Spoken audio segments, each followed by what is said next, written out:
Hello judges, my name is Tammy Hang, and this is a brief discussion about my hair restorative case study. Tony began experience hair loss more than 10 years ago, and his current hair loss pattern is approaching a stage 3 classification. He's present with a receding hairline, over thinning across the top, and visible thinning in the crown area.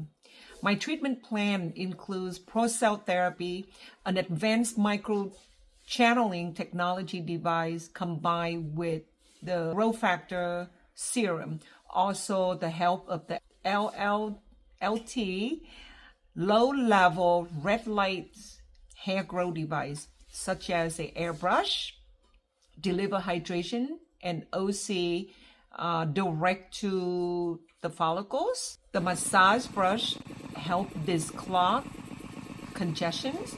High frequency comb is the reactions of argon gas. Electrode with low current bring the OC into the and nutrition into the fuel cell.